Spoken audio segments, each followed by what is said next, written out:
Another argument that you commonly hear on the street, well, is about other religions. You kind of hear it in this way. You're in a conversation talking about God, or someone brings it up out of the random. They go, well, what about all of the other religions that exist?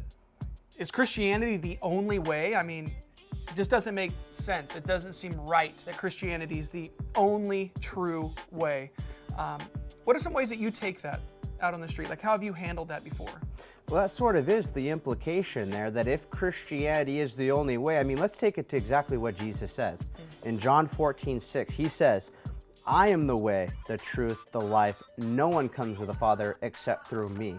Right. So I'll point out to the person that either what Jesus said is 100% true or it is 100% false. You can't have it, both ways. And so we're talking about the nature of truth. How does truth work? Truth is exclusive. Right, and I even draw them in at this time, and I'll ask them, I go, okay, well, if something is true, what is the opposite?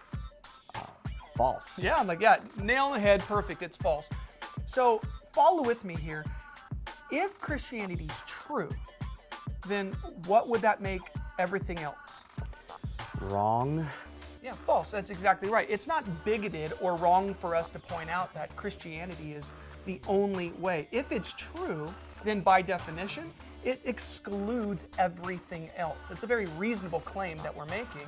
And so, really, when you boil it all down, Christianity, it's true. Therefore, it has eliminated all of the other options, even though there are 5,000 plus religions in the United States alone. By examining this one, you therefore can be brought to the right conclusion that, well, the rest of these, they're counterfeits. They're not right. And this is a great analogy that you use even about like this counterfeit. Sure, because another version of this question is, well, have you actually studied every other religion that is out there, which really isn't necessary. When you grasp onto something that is true, then everything else opposite is going to be false. We've grasped onto the truth of Christianity, and a great illustration that you could use on the street is the Secret Service. See, the Secret Service, their only job is not to protect the President of the United States. One of the jobs that the Secret Service has is to actually find counterfeit bills, counterfeit money. And so the way they train these guys is not to study all of the false counterfeits that are out there. I mean, that would be exhaustive. It would be endless. What they do is they get them around real, genuine money.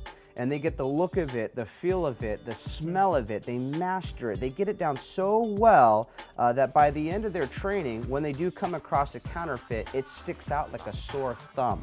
And so this would be a great illustration. When it comes to Christianity, the genuine, true religion, as Christ says, anything that is false really does stick out.